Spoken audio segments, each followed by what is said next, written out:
In 1866, the United States Army, fresh from winning the Civil War, faced a new enemy. It wasn't a trained military or a foreign power. It was a single Native American warrior who would do the unthinkable. He'd make the strongest country on the planet give up. Most folks probably don't even know his name, but military experts are still digging into his strategies today. This is the story of Red Cloud, the man who defeated America. To understand this story, you need to understand what was at stake. Picture the American Great Plains in the 1860s. The U.S. government called these lands vacant territory, empty, unclaimed, just waiting to be settled. But that was a lie. The Lakota, Cheyenne, and Arapaho nations had lived here for generations. These weren't just lands. They were sacred grounds, hunting territories, and ancestral homes. The buffalo herds sustained their people. The rivers marked their boundaries. The mountains held their spiritual sites. Then came 1863. Gold discovered in the mountains of Montana. Almost overnight, thousands of prospectors flooded westward, desperate for a fortune. But there was a problem. The journey took over 3 months by wagon train. It was too slow and too dangerous. That's when a prospector named John Bozeman discovered something valuable. A shortcut through the Powder River Basin. This route cut travel time in half. The U.S. government saw an opportunity. They would build a chain of military forts to protect this trail and secure American access to Montana's gold fields. But the Bozeman Trail ran straight through the heart of native territory, the Powder River country. And the warriors who lived there had no intention of watching their world be destroyed without a fight. In June of 1866, at Fort Laramie in the Wyoming Territory, U.S. Colonel Henry Carrington called a meeting with tribal leaders. The message was simple. We're building forts along the Bozeman Trail. We want peace. Let's negotiate terms. Among those who attended was a 44-year-old Lakota warrior named Red Cloud. Now, Red Cloud wasn't a chief. He held no formal tribal authority. But he was something more dangerous, a brilliant tactician with decades of combat experience. As the meeting progressed, Red Cloud noticed something disturbing. While the colonel spoke about negotiation and peaceful coexistence, U.S. Army engineers and construction equipment were already positioned outside the fort. This wasn't a negotiation, it was theater. The decision had already been made. Red Cloud stood up. "You are the White Eagle who has come to steal the road through our land," he declared. "The Great Father sends us presents and wants us to sell him the road. But the White Chief goes with soldiers to steal it before we say yes or no." Then he walked out, taking many warriors with him. Colonel Carrington dismissed the outburst. These were, in his words, primitive people with arrows facing the might of the U.S. military. He had no idea what was coming. By August 1866, 3 American forts stood along the Bozeman Trail: Fort Reno, Fort Phil Kearny, and Fort C.F. Smith, spaced roughly 150 to 200 kilometers apart. On paper, the U.S. had won. The forts were built, the trail was secured, mission accomplished. But Red Cloud understood something the Americans did. You don't need to win battles to win a war. You just need to make occupation impossible. What happened next would change American military doctrine forever. Red Cloud assembled a coalition, not just of Lakota, but of Cheyenne and Arapaho warriors too. Then he launched a campaign that military historians now recognize as sophisticated guerrilla warfare.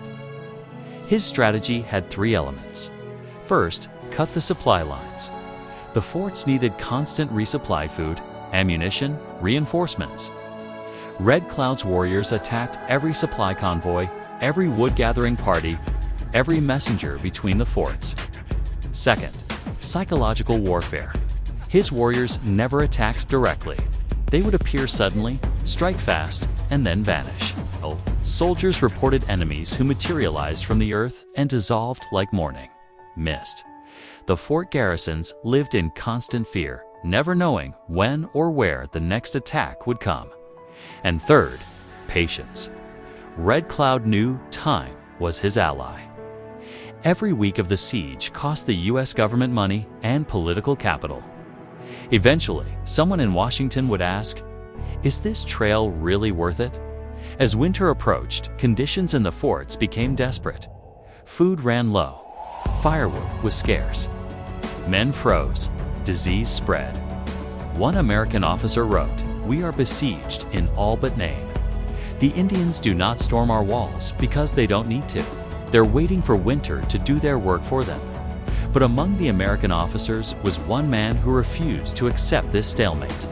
His name was Captain William Fetterman, and his arrogance would lead to disaster. Captain Fetterman was a Civil War veteran, confident, aggressive, and utterly contemptuous of his native opponents.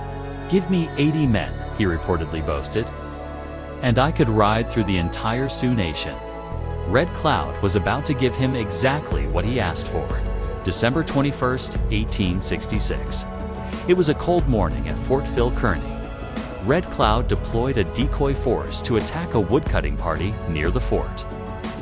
The plan was elegant in its simplicity. Lure the Americans into a pursuit, then spring an ambush. When the attack began, Captain Fetterman volunteered to lead the rescue party. He took exactly 80 men, cavalry and infantry, with strict orders from his commander. Protect the wood train, and do not pursue beyond Lodge Trail Ridge. Fetterman nodded, "Aye," and then immediately ignored those orders.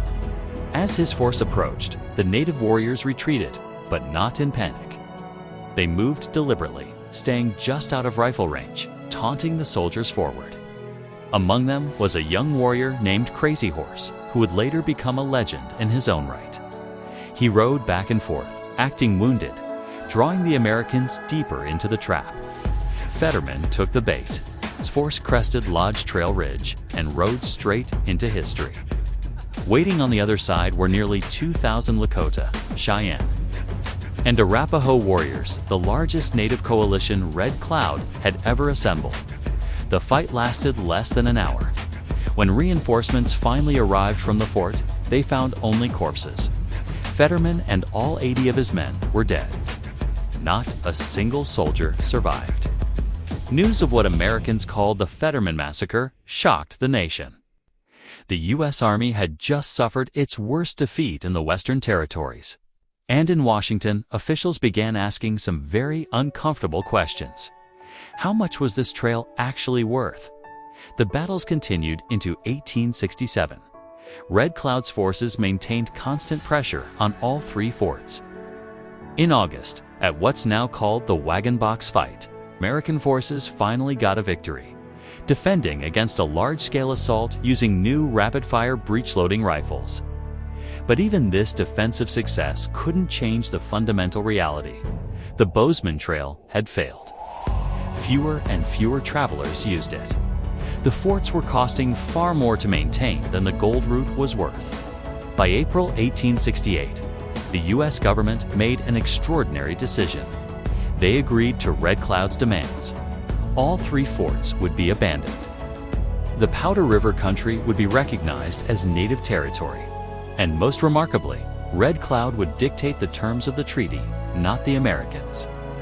The Fort Laramie Treaty of 1868 represented something unprecedented in American history. The United States had lost a war and surrendered on the enemy's terms. Red Cloud had achieved what no other native leader ever would: a military victory against the U.S. Army. But the victory was temporary. Within a decade, gold was discovered in the Black Hills Territory the treaty had guaranteed to the Lakota forever. That word, forever, lasted less than 10 years. Prospectors flooded in. The U.S. Army followed. The treaties were ignored, then formally broken. Red Cloud spent his remaining years traveling to Washington, negotiating, arguing, and pleading. Each time he received promises, and each time those promises were broken. By the 1880s, his people had been forced onto reservations hundreds of miles from their ancestral lands. Red Cloud died in 1909 at the age of 87, blind, on a reservation, having watched everything he fought for slowly get dismantled. Near the end of his life, he said something that echoes through history. "They made us many promises, more than I can remember. But they never kept but one. They promised to take our land, and they took it." So what is the legacy of Red Cloud? Militarily, he was a genius. He defeated a technologically superior force using intelligence, patience, and psychological warfare. His tactics are still studied at military academies today. Politically, he achieved the impossible, forcing the United States to abandon forts and surrender territory. But his story also reveals a harder truth. Military victory means nothing if the other side refuses to honor the peace. The Fort Laramie Treaty wasn't broken because Red Cloud was weak. It was broken because the people he negotiated with never intended to keep their word. Red Cloud's War reminds us that throughout history, the powerful have made promises to the powerless, promises that lasted only until breaking them became convenient. If you found this story fascinating, hit that subscribe button. There are dozens of these untold stories from history, forgotten battles, brilliant strategists, and moments that changed the world. Red Cloud lost almost everything in the end. But he proved something important, that courage, intelligence, and determination can challenge even the mightiest powers. And sometimes that has to be enough. Thanks for watching. I'll see you in the next one.